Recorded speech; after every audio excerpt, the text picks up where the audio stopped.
So risk management. Well, yeah. What if all your, what puts your financial security at risk? Actually, let's play a game. I would like some audience participation.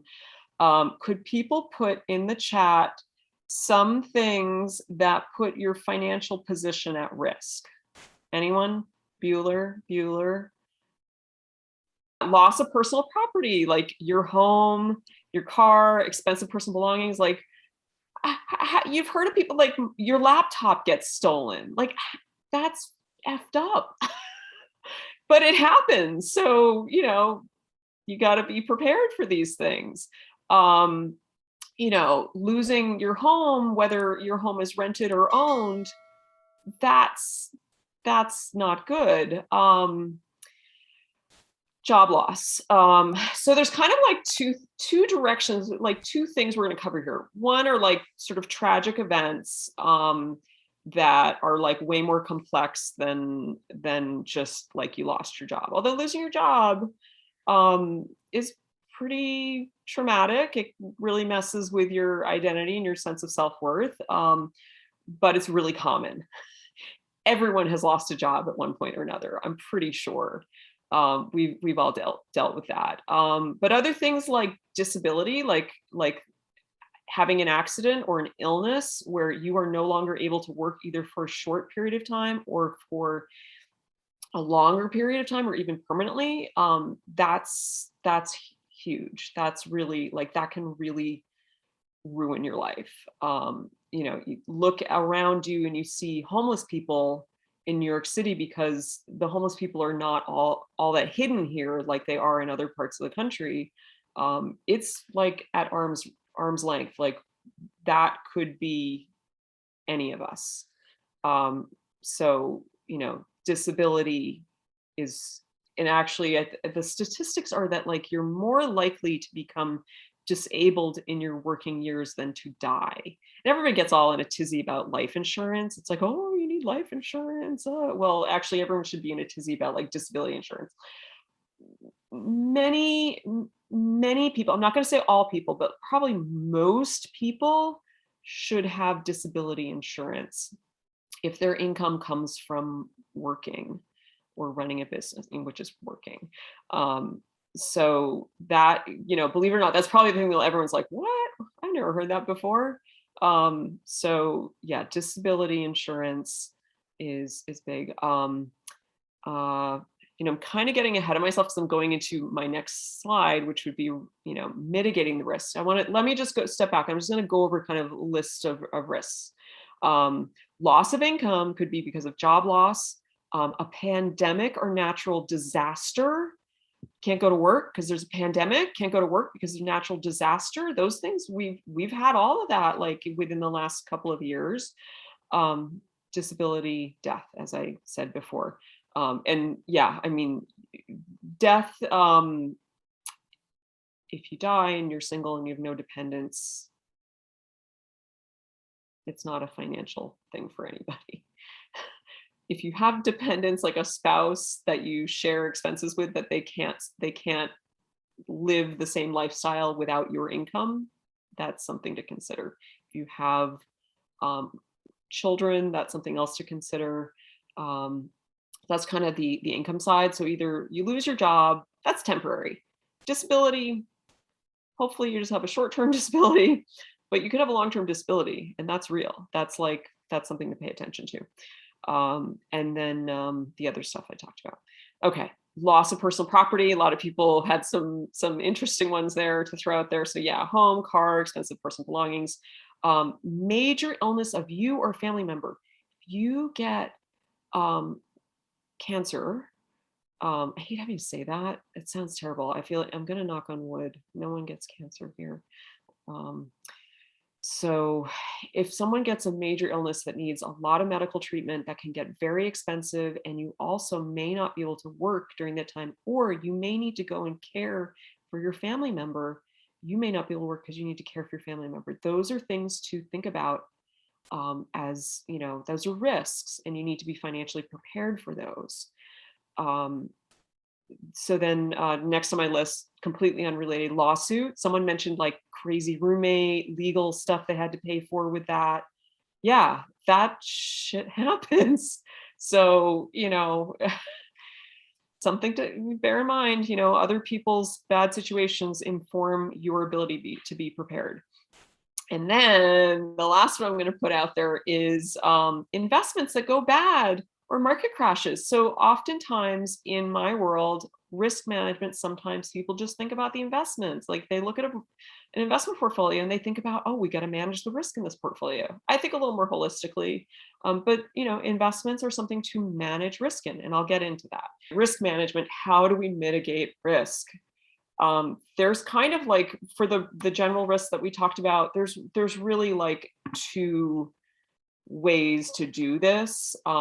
And you know, both are kind of necessary. Well, emergency fund, that is just absolutely necessary. You need to have an emergency fund. Gonna stop the share for a minute and just come back here.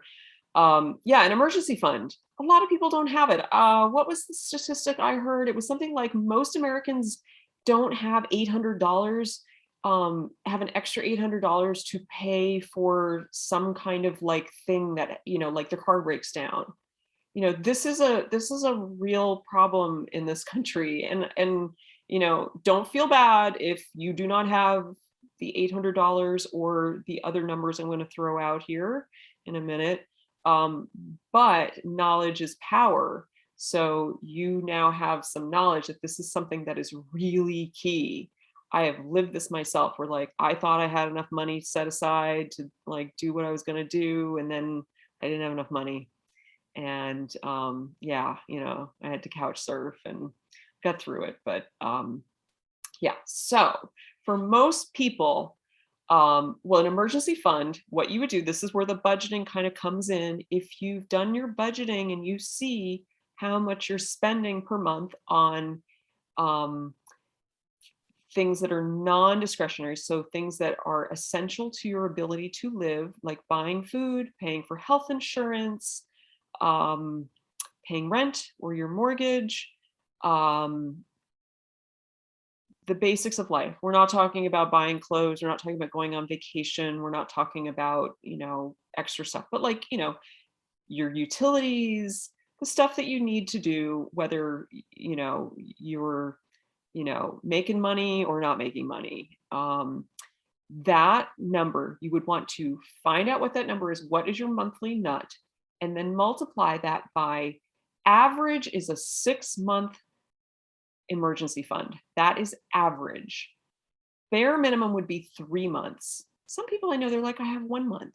Like, well, it's time to build that up.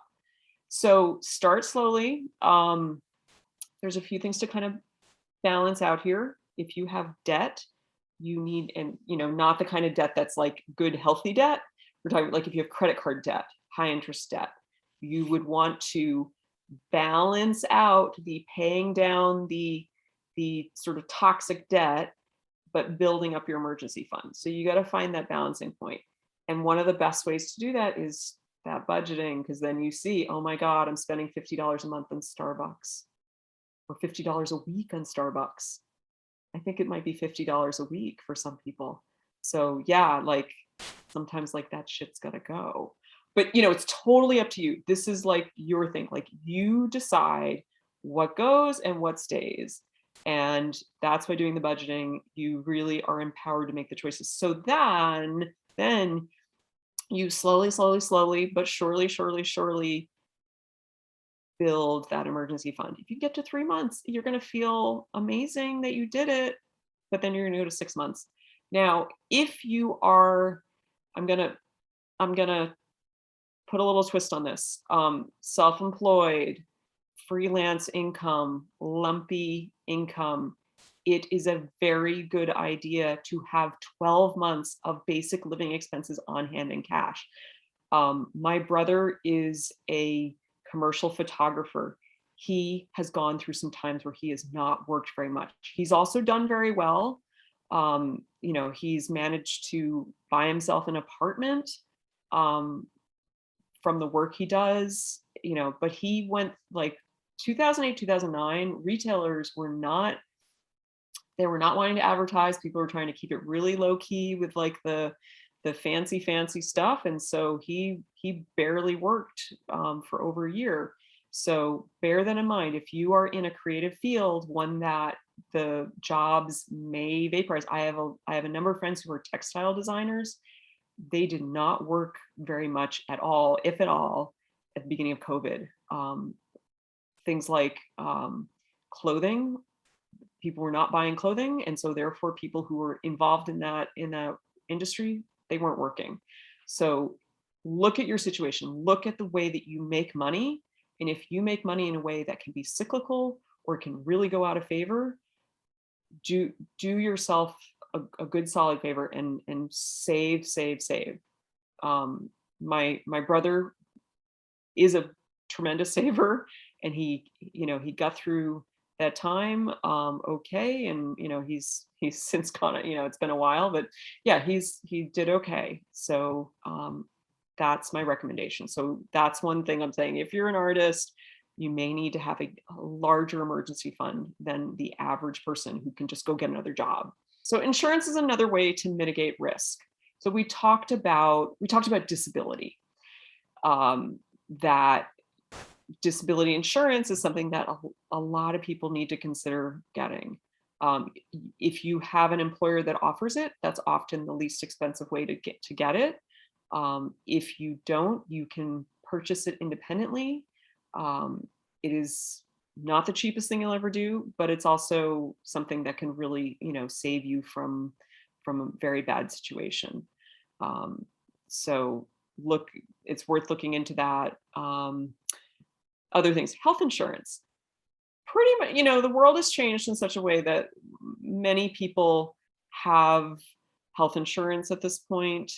The laws have changed. That's good. Hopefully things stay where, many more people can be insured than not. I remember, I've lived a life where I didn't have health insurance, and it was, it was a bit challenging.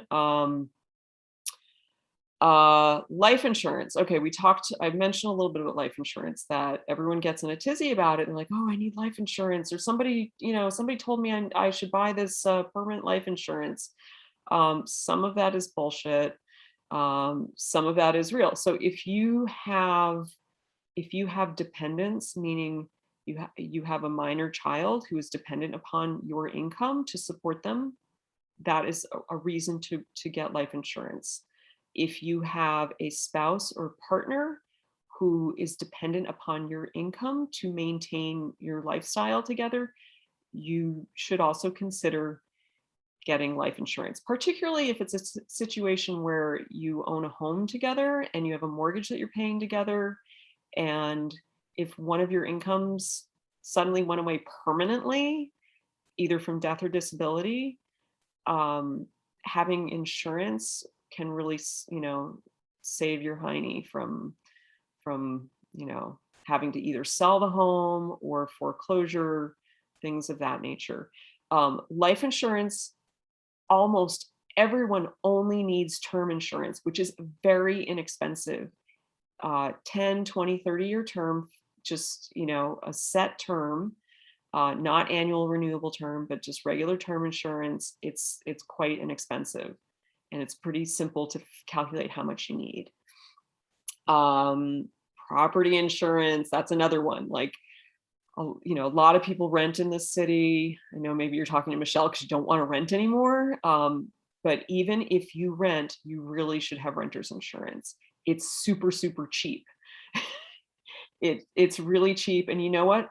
If there's a fire in your building or a flood in your building, like a sewer backup, we went through some of that, that can, take care of replacing belongings that have lost. Also, like let's say you have an expensive bicycle and somebody cuts your lock and steals your bike. You pay your deductible and you'll get a check, and hopefully you can buy another bike.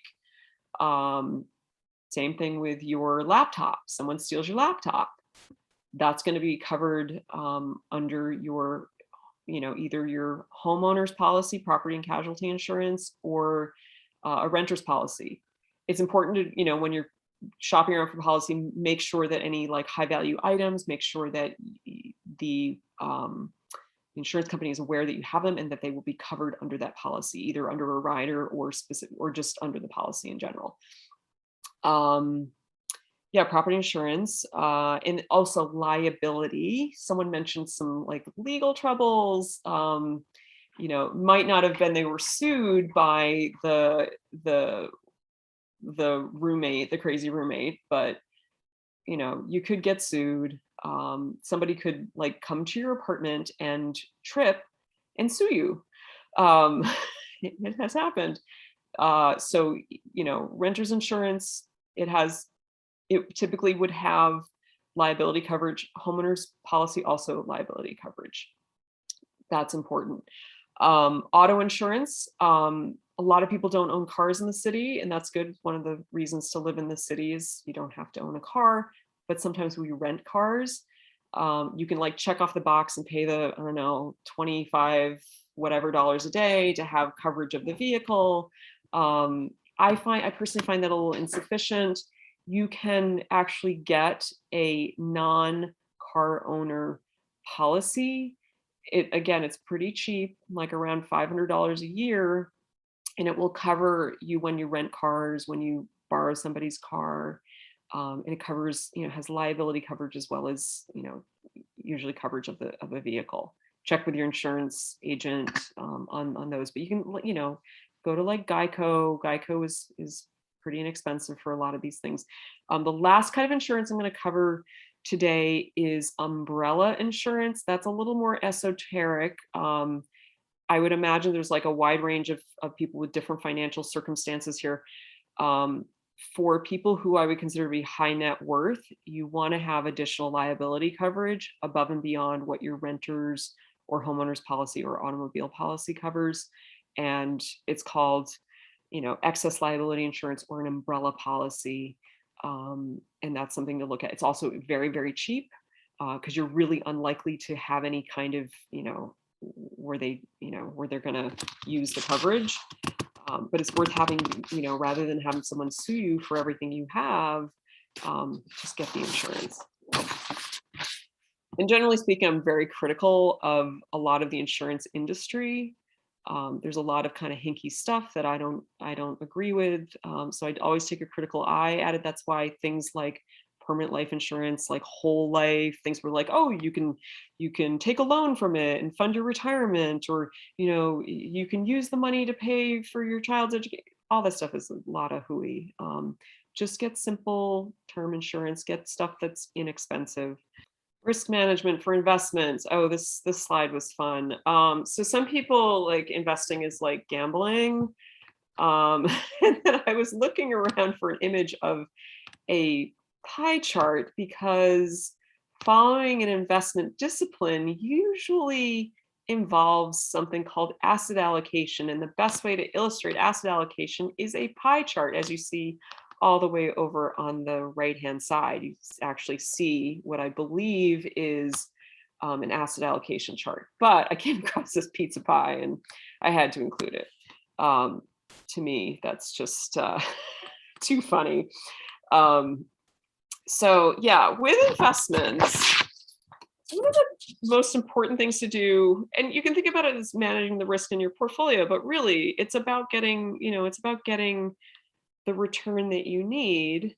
And that is, being aware of your risk tolerance and your time horizon. So your risk tolerance is like, are you okay with things fluctuating wildly, or do you want like a really steady but lower return? Time horizon is, when do you need this money? Are you retiring in 5 years or are you retiring in 20 years? Big difference there. As you get closer to your time horizon, which is, the time at which you need to start using the money. Sorry, I lost my train of thought. As you get closer to the time horizon, you need to dial down the risk in the portfolio.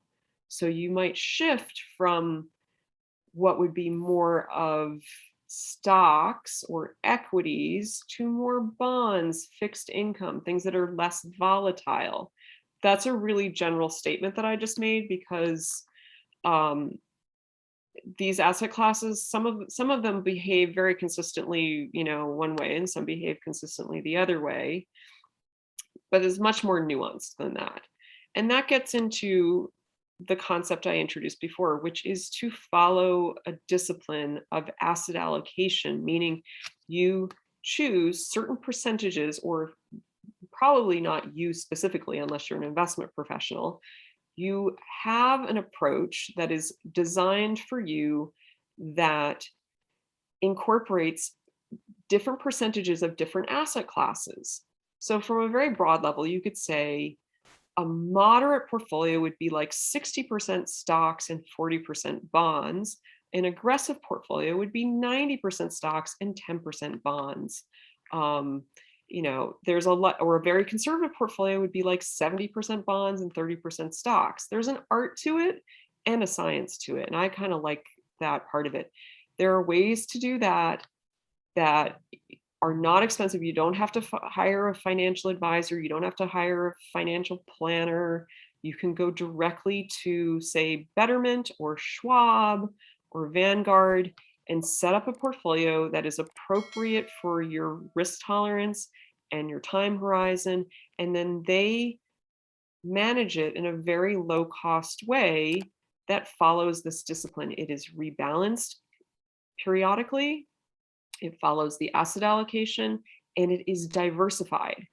So sometimes with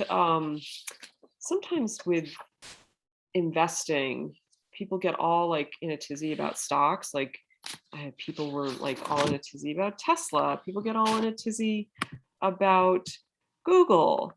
That's all great, but how do you know if you're going to choose Tesla or Google, and whether you're going to hold them for the right amount of time, or whether you're going to end up with like a WorldCom and you're going to have WorldCom and it's going to go bankrupt? No one has a crystal ball. So the best way to avoid that kind of situation is to diversify your portfolio. Or really simply said is, for most people, I'm going to skip ahead a little bit. I'm actually kind of skipping over. I'm going to loop back a little bit to types of accounts. I'm actually going to go straight into my how to invest and investment philosophy.